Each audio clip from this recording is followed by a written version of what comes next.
बोलो श्री प्राणनाथ प्यारे की जय। बोलो श्री सद्गुरु महाराज की जय। बोलो श्री पन्ना धाम की जय। बोलो श्री सुंदर साथ की जय। सुंदर साथ जी, हम सब बहुत सौभाग्यशाली हैं कि आज हम सब के साथ संजीव भाई शाह अपने हृदय की मिठास, अपने जीवन के अनुभव हम सबके साथ शेयर करने वाले हैं। मैं आपको ये बात जरूर बताना चाहूंगी, सरकार श्री के साथ चलते हुए आज भी सरकार श्री के समय पे क्या क्या सेवाएं उन्होंने की हैं, सुंदर साथ के बारे में जब जानने को मिलता है हृदय अति प्रसन्न होता है और सेवा की और प्रेरणा हम सब सुंदर साथ को मिलती है। और आज भी सेवा में रत हमारे संजीव भाई शाह से मैं उनसे ये प्रश्न पूछना चाहती हूँ। पहला, मैं आपसे प्रश्न पूछने के लायक नहीं हूँ, पर फिर भी जीवन के अनुभव सब सुंदर साथ के सामने लाने के लिए ये प्रश्न पूछने जरूरी हैं। तो क्या आप बचपन से प्रणामी हैं या फिर बाद में आपको सुंदर साथ समुदाय में, हमारे सुंदर साथ परिवार में आने का मौका मिला? प्रणाम जी संजीव भाई, प्रणाम। बोलो श्री प्राणनाथ प्यारे की जय। सब सुंदर साथ के नूरी चरण कमल में धाम दिन में विराजमान से युगल स्वरूप के नूरी चरण कमल में मेरा कोट कोट प्रणाम जी। प्रणाम जी। मैं बताने में खुशी अनुभवता हूँ कि मेरी आगे दो पीढ़ी से मैं प्रणामी हूँ, इसलिए मुझे कभी किसी देवी देवताओं को पूजने की या उसकी सेवा करने की कठिनाई का सामना नहीं करना पड़ा। जन्म से ही मैं प्रणामी हूँ और पूरा विश्वास भी जन्म से ही मुझे, मानो क्यों कि राज्य पर ही विश्वास होता है, दूसरी जगह मुझे कोई अनुकूल लगता ही नहीं है। मुझे कोई ऑकवर्ड फील होता है जब मैं कहीं जाता हूँ, अनिवार्य कोई रीजन के साथ जाना पड़ता है कि ऑफिस का कोई हो या सोसाइटी का सामाजिक हो, तो मैं थोड़ा ऑकवर्ड फील करता हूँ। मुझे ऐसा लगता है कि मैं कब यहाँ से चला जाऊं। प्रणाम। आवाज आ रही है मेरी? हाँ जी, हाँ जी, प्रणाम जी संजीव भाई। बहुत सुंदर। तो बचपन से ही वो सुंदर साथ परिवार में ही सीधा शामिल हुए, फिर किस प्रकार आप सरकार श्री से जुड़े संजीव भाई जी? क्या आपके माता पिता भी सतगुरु सरकार श्री से जुड़े हुए थे? कैसे आपको मौका मिला उनके सानिध्य में आने का? जी, पहले तो क्या बचपन में मुझे ऐसे ऐसे ब्रह्ममुनियों का साथ मिला कि मैं जब वो अहमदाबाद में सिटी एरिया है, वहां से जो सुंदर सा एक था ना, वो बहुत बुजुर्ग, अभी तो उसके 200 साल की उम्र हो गई होगी, 150 साल की शायद हो गई होगी। तो वो तो एक्सपायर्ड भी हो गए, धामगमन भी हो गया। लेकिन वो रोज शाम को मेरे घर आके बाहर, जो दहलान होती है ना, हम उसको ओटला कहते हैं गुजराती में, दहलान में बैठ के रोज वो भजन गाया करते थे, सदा आनंद मंगल में रहिए। और वो स्वरूप साहब भी हस्त हाथ से लिखते थे। तब से मेरे मन में जिज्ञासा उठी थी कि ये क्या लिख रहे हैं, ये लिखते हैं उसमें कुछ पता तो चलता नहीं है, उसके वर्ड्स भी कितने हार्ड है। तो भी वो ऐसे वो खड़िया आता था सही का, और वो कलम भी जैसे स्वामी जी के टाइम में बनी होती थी ना, वो कलम से लिखा करते थे। और वो उस टाइम तो कोई प्रकाशन कुछ होता नहीं था, तो उससे मुझे बहुत प्रेरणा मिलती थी कि ये क्या कर रहे हैं। वो हमेशा मेरे सर पर हाथ रखा करते थे कि मैं जब प्रणाम करता था ना, तो मुझे आशीर्वाद दिया करते थे। तो ऐसे ऐसे जब मैं मंदिर में जाने लगा तो भी कुछ पता नहीं चलता था। तो सबसे पहले मैंने जयपुर में एक शिविर थी सरकार श्री की, वो सरकार के जी की शिविर मैंने, इधर के जो सुंदर साथ थे हमारे साथ अभी भी जुड़े हुए हैं, मणिनगर के जो करण सिंह भाई और चौधरी और निर्मला बेन चौधरी है, तो वो लोग मुझे जयपुर की शिविर में ले गए। उसके पहले अहमदाबाद की शिविर हुई थी, उसमें मैं गया था।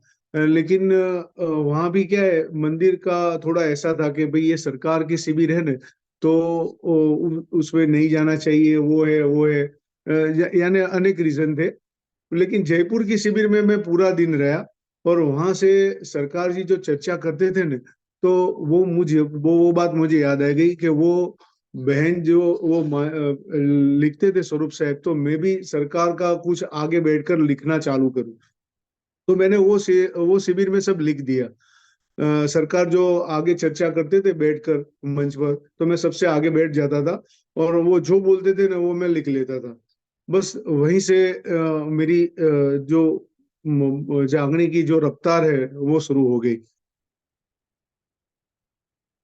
तो यानी लेखन की सेवा आपने पहली बार जब सरकारश्री का शिविर अटेंड किया तो लेखन की सेवा वहीं से आपने शुरू कर दी थी। हाँ, उसने मुझे बोला नहीं था, मैंने अपने आप अपने लिए ही लिखा था।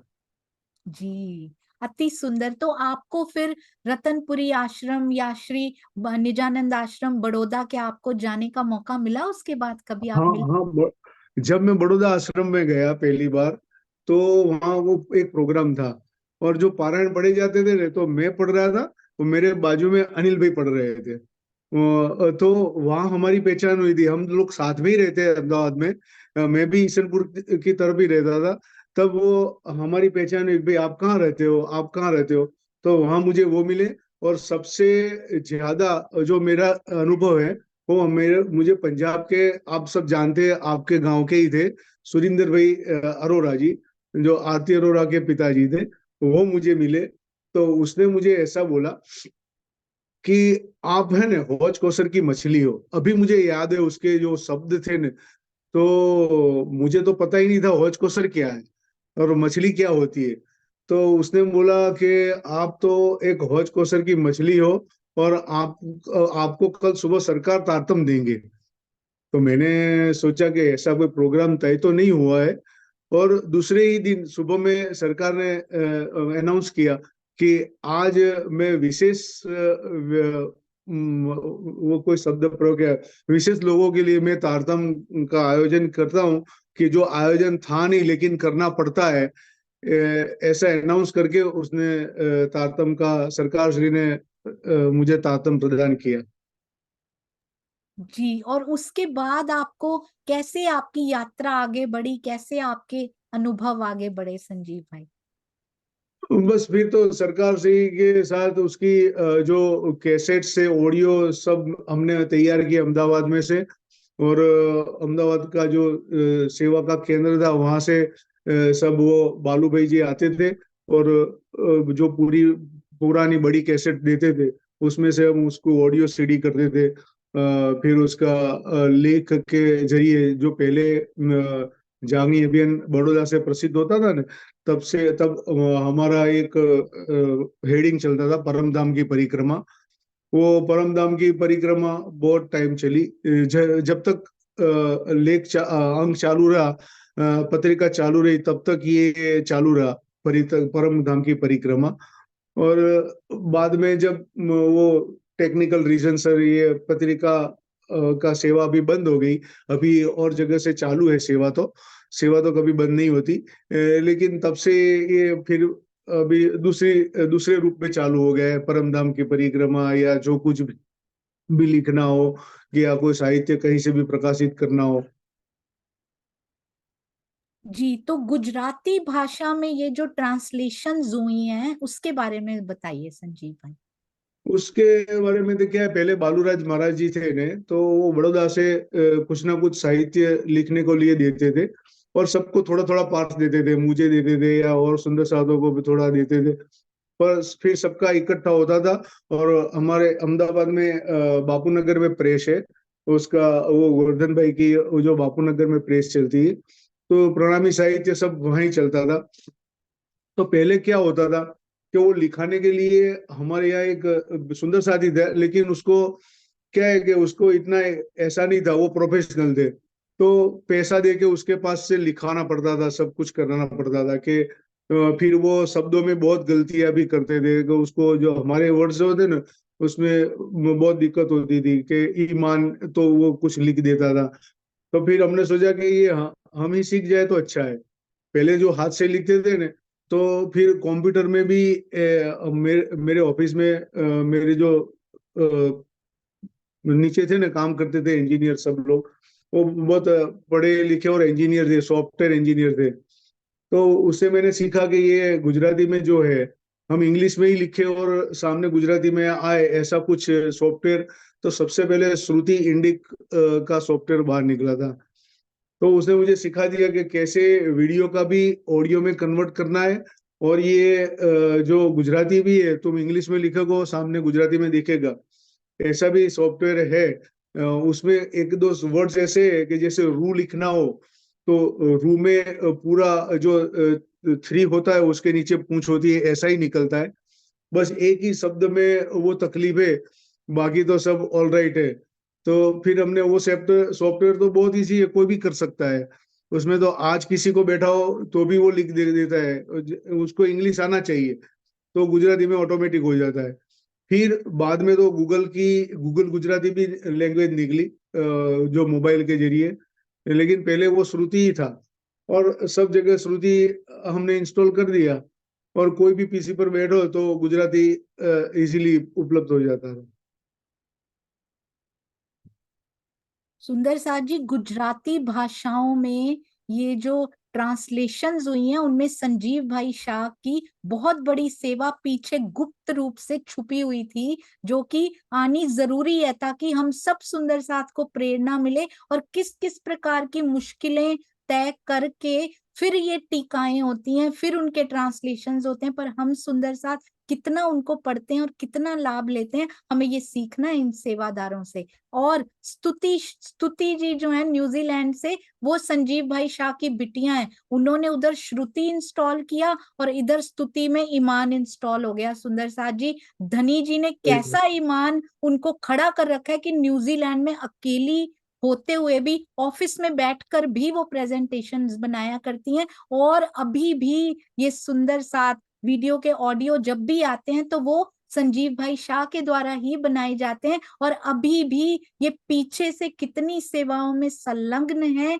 संजीव भाई जी भी और स्तुति जी भी कितने तरह के ट्रांसलेशंस करते हैं, कितनी प्रकार की सजावटें करते हैं, हम सुंदर साथ को तो बस देखने भर को मिल जाती हैं। क्या हम उन चौपाइयों का पूरा आनंद लेते हैं सुंदर साथ जी, जो रोज सज के हमें मिलती हैं, श्री प्राणनाथ ज्ञानपीठ से भी आया करती हैं? पता है उसके पीछे कितने सुंदर साथ की मेहनत, पूरी टीम की मेहनत जुड़ी हुई है। तो एक बार पढ़ के उस चौपाई को अपने अंदर जरूर उतार लिया करें। कोई पंजाबी की ट्रांसलेशन कर रहा है, कोई गुजराती, कोई नेपाली, कितनी भाषाओं में वो चौपाइयां आया करती हैं। अति सुंदर आपकी सेवा। आप किस प्रकार से स्वामी जी के टीका टीका जो हो रहे हैं या इधर से जो साहित्य अब आ रहा है उसमें किस प्रकार आप जुड़े हुए हैं संजीव भाई? स्वामी जी के साथ तो मैं डायरेक्टली जुड़ा हुआ हूँ, जब से सरकार से थे तब से जुड़ा हुआ। और वो भी मुझे बहुत अच्छी तरह से जानते भी है। तो बड़ौदा में माणिक भाई सुंदर साथ है, वो ये सेवा सब संभालते थे। और उसके जरिए अहमदाबाद में करण सिंह भाई चौधरी के यहाँ सेवा आती थी, और वहां से फिर सबको बांट के सेवा दी जाती थी। और आज मैं सब ट्रांसलेशन करने वाले सुंदर साथ को मेरा एक हृदय से संदेश देना चाहता हूँ कि आप ग्रामेटिकल में मत जाओ, लेकिन जो सुंदर साथ को इजीली इजीली ऐसा समझे कि मैं, मान लो कि हम परम धाम का कुछ ट्रांसलेशन कर रहे हैं बड़ी वृत्त का, तो मान लो कि हम ही परम धाम में घूम रहे हैं। इस तरह का जो वाक्य रचना है ना, सेंटेंस का मेकिंग है ना, वो ऐसा होना चाहिए कि अभी लाइव हो रहा है। जैसे ये बात मैं जो एक परमधाम की बुक की रसानंद सागर थी, रसानंद सागर की बुक में जो मैंने सीखा ना, उसी से मैं कह रहा हूँ कि उसमें मान लो कि वो गोपाल मणि महाराज की या कोई महाराज की है, बहुत बहुत बड़े महाराज की है, परमहंस महाराज की है। तो उसमें वो, मान लो कि अभी परम धाम में घूम रहे, ऐसी उसकी सेंटेंस का मेकिंग था। तो हमको भी अभी इस तरह से करना है कि आने वाले सुंदर साथ को उसमें कुछ बोरिंग ना लगे, ऐसी हमारी लैंग्वेज होनी चाहिए। उसमें ग्रामेटिकल रस्व दीर्घ का जो गलती होगी ना, वो तो सब सुंदर साथ समझ लेंगे कि भाई उसमें ग्रामेटिकल क्या मिस्टेक है, कि फुल स्टॉप रह गया है कि कॉमा रह गया है। ऐसा भी नहीं होना चाहिए, लेकिन हमारी जो सेंटेंस मेकिंग है ना, वो बहुत ही क्लियर हो। सामने वाले सुंदर साथ बिल्कुल अशिक्षित हो तो भी उसको पता चलना चाहिए, क्योंकि वो हमारी परम धाम की आत्मा है। उसने ज्ञान नहीं लिया, अक्षर ज्ञान नहीं लिया, तो उसका मतलब उसको परम धाम नहीं समझ में आए, ऐसा नहीं। हमको बहुत हाई लैंग्वेज का प्रयोग नहीं करना है। बस मेरा यही कहना है सब सुंदर साथ को। जी बहुत सुंदर। जुगलदास जी की वृत्त और स्वामी जी बहुत सुंदर उसमें लिखते हैं कि ऐसे लिखा हुआ है जैसे क्रिकेट की कमेंट्री होती है ना, सामने देख कर बताया जाता है कि उसने इतने रन्स बनाए। इस प्रकार से परम धाम का वर्णन जो जुगलदास महाराज जी की वृत्त में आता है, ऐसे लग रहा है बिल्कुल साक्षात सामने देखकर, बिल्कुल उन्हीं की अपनी खड़ी भाषा में, खड़ी बोली में उनका जो वर्णन किया गया है, वो पढ़कर आनंद से सराबोर हो जाते हैं। सुंदर साथ जी, अति सुंदर ये टिप भी आपने दिया। और संजीव भाई, मैं आपसे ये पूछना चाह रही हूँ कि सेवा के लिए, प्रेरणा देने के लिए हम सुंदर साथ को कैसे सेवा में आगे बढ़ना चाहिए? किस प्रकार आप भी अपने रोजमर्रा के कार्यों में से इतना समय निकालते हैं? कैसे ये धनी जी की मेहर से हो पाता है कि हम सुंदर साथ भी कर पाए? आप क्या संदेश देना चाहते हैं? एक तो सेवा में पहले हमको राज्य पर ईमान दृढ़ होना चाहिए कि किसी भी तरह से हमको रोज थोड़ा वाणी मंथन या चितवनी कुछ करना है। फिर हमको जो भी तक मिलती है किसी भी के जरिए, कि मान लो कोई सेवा में हमें आह्वान दे रहा है, तो उस तक को तुरंत पकड़ लेना चाहिए कि आज मुझे ये सौभाग्य मिल गया है कि मैं सेवा कर सकूं। जैसे मेरा एक उदाहरण दूं, कि जब भी बालूराज जी अहमदाबाद में आते थे और सुंदर साथ का कॉल आता था कि आज बालू भाई खुद का कि मैं आज अहमदाबाद में आने वाला हूँ, तो हम लोग तुरंत दौड़ते थे, क्योंकि हमको पता था कि कुछ ना कुछ सेवा मिलेगी। हमको इतना इंतजार रहता था कि आज बालू भाई क्या देने वाले हैं। तो इसी तरह से किसी भी तक हो सुंदर साथ को मिलती है। अभी तो क्या है कि सुंदर साथ भी बहुत बढ़ गए हैं, जगह भी ज्यादा हो गई है, तो सेवा का मौका हर एक को ज्यादा मिलने वाला है। लेकिन जो इस तक को एक्सेप्ट कर लेगा जल्दी से, यानी जाने के लेखन की सेवा हो, या किसी के पास धन ज्यादा हो तो धन की सेवा हो, या कोई भी सेवा हो, तो जो चांस मिले ना वो तुरंत ले लेना चाहिए। मैं सब सुंदर साथ को ये मेरा रिक्वेस्ट, विनती करता हूँ कि ऐसी तक को घुमाइए मत। जो भी अपने से हो पाए वो जागने की लीला में, 7वें दिन की लीला में तो हमको कोई तक मिलने वाली नहीं है। सिर्फ रिजल्ट ही देखा जाएगा कि आपने कितना सूत काता है। इसीलिए जो भी सेवा का चांस मिले, तक मिले, वो ले ले, ऐसा मेरा मंतव्य है। अरे वाह, कितनी सुंदर बात कही हमारे संजीव भाई जी ने कि सेवा बंटने वाली है, मेरी झोली में आने वाली है, मतलब सबसे बड़ा धन मुझे ही मिलने वाला है आज। इस प्रकार सेवा की उत्कंठा हो, सेवा की उमंग हो, तो वो सेवा कहाँ तक जाती है, कितने दिलों तक जाती है, और फोर्सफुली की हुई सेवा कैसे दूसरे के दिल तक टिक पाती है। बहुत सुंदर ये आपने बताया कि जो इस भाव से सेवा को करते हैं और खुश होके करते हैं ना, never force any one two do सेवा, और सेवादारों को हमेशा शिरोमणि सुंदर साथ होते हैं जो इस भाव से पिया जी को रिझा लेते हैं कि इस सेवा से ही मैंने पिया को रिझा लेना है। अति सुंदर ये मैसेज एक दिल से सेवा करने वाले के अंदर से जब आता है तो वो कई दिलों को छू जाता है। हम सुंदर साथ भी ऐसे ही सेवा करने का भरसक प्रयास करेंगे धनी जी की मेहर से। आपके चरणों में कोटि कोटि प्रणाम। ये स्लोगन मुझे बहुत अच्छा लगा कि सेवा का धन जब बंट रहा हो ना सुंदर साथ जी, तो उस पंक्ति में पीछे खड़े नहीं होना, सबसे आगे जाके उसको ले लेना है कि ये सेवा मुझे भी मिल जाए। आपके चरणों में प्रणाम जी। और यदि आपके जीवन के और कोई स्पेशल विशेष अनुभव, वो भी जरूर साझा कीजिए संजीव भाई जी। हाँ, वो तो बहुत वो अनुभव तो इतने टाइम में भी नहीं हो सकता। लेकिन आपकी भी पहचान मुझे रतनपुरी आश्रम में हुई थी, जब वो परमधाम दर्शन की सीढ़ी का अनावरण हो रहा था। तब सरकार श्री ने आपके बारे में कहा था कि वो जो उसकी स्क्रिप्ट लिखी ने, उसका नाम आपका जाहिर हुआ था। तब मैं आपको पूरी तरह से जाना था कि आप भी जलंधर के सुंदर साथ हो। इसी वो सेवा भी बहुत बढ़िया सेवा थी, जो परमधाम के स्क्रिप्ट बनाने की।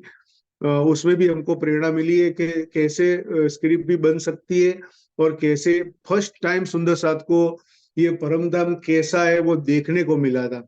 अभी तो चितवनी की शुरुआत भी नहीं हुई थी, उसी टाइम रतनपुरी में सब सुंदर साथ को परमधाम की सीढ़ी बताई गई थी, और वो उसका सौभाग्य मुझे भी मिला था।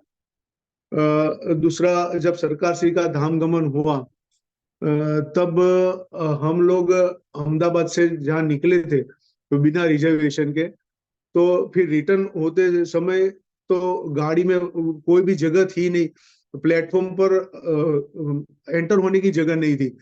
तो हमको एक कुली जैसा कोई इंसान मिला, उस टाइम डिब्बे में ताला लगा रहता था, तो वो हमारे पास आया। हम अहमदाबाद के सुंदर साथ थे, और दो तीन बुजुर्ग लेडीज भी थी। तो उसको कैसे वापस अहमदाबाद लिया जाए, तो वो भाई हमारे पास आया और हमको बोला कि आपको अहमदाबाद जाना है। हमने बोला हाँ, लेकिन रिजर्वेशन नहीं है। तो बोला कि चलो मेरे साथ। तो पहले तो मुझको हुआ कि ये दिल्ली है, इधर कोई चीटिंग बीटिंग वाला होगा शायद, कैसा मैंने अपने आप सोच लिया। तो मुझे अभी भी दुख होता है कि मैंने उसके बारे में क्यों ऐसा सोचा। फिर वो इंसान हमको डब्बी डिब्बा था ना, उसमें पहले ऐसे गोल बड़ा ताला लगा रहता था उस टाइम में, सरकासी के जब धाम गमन हुआ ना तब की बात कर रहा हूँ। तो वो भाई ने वो ताला खोला और मुझे बोला कि मैं जब ताला खोलूं पहले ही आप चले जाना। और मेरे साथ भी जो सुंदर साथ थे, तो उसको भी बोला कि आप भी उसके साथ अंदर चले जाना। फिर हम लोग ऐसे गए और सब सुंदर साथ को बिठा के फिर वापस अहमदाबाद ले आए। वो तो एक बहुत बड़ा अनुभव है। ऐसे बहुत जहरी चमत्कार भी मैंने महसूस किए हुए हैं, लेकिन इसकी चर्चा आज इस मंच पर नहीं हो पाती, क्योंकि समय भी इतना कम है। और ये कहनी भी उचित नहीं है, जो जाहिरी मेहर होती है उसका इस तरह से प्रचार प्रसार करना मैं उचित नहीं समझता हूँ। बातिनी मेहर को तो कहने का कोई प्रश्न ही नहीं उठता है, क्योंकि वो हमारा परम धाम का खजाना है। हर सुंदर साथ को ये बात ध्यान में रखनी चाहिए कि उसको जो भी दर्शन की बात मिले या जो कुछ भी हो, उसको जाहिर में या सुंदर साथ के सामने, क्योंकि सुंदर साथ में भी अनेक तरह की जो सृष्टि है विचार भाव वाले बैठे होते हैं, तो ऐसा जाहिर नहीं करना चाहिए। इसीलिए ये मेरा जो जाहिरी मेहर का बड़े से बड़ा प्रसंग था वो मैंने आपके सामने प्रस्तुत किया है। ये भी बहुत सुंदर सिखापन आपने दिया कि मेहरों का बखान अपने हृदय के अंदर पिया के साथ ही करना चाहिए। अति सुंदर संजीव भाई, आपका जीवन हम सब के लिए प्रेरणा है। आपके चरणों में कोटि कोटि प्रणाम, और अपने जीवन के इतने सुंदर सेवा के अनुभव और सेवा के संदेश हम सब तक पहुंचाने के लिए आपका कोटि कोटि आभार। कोटि प्रणाम। कोटि प्रेम प्रणाम जी, प्रणाम जी, प्रणाम सब सुंदर साथ के चरणों में प्रणाम।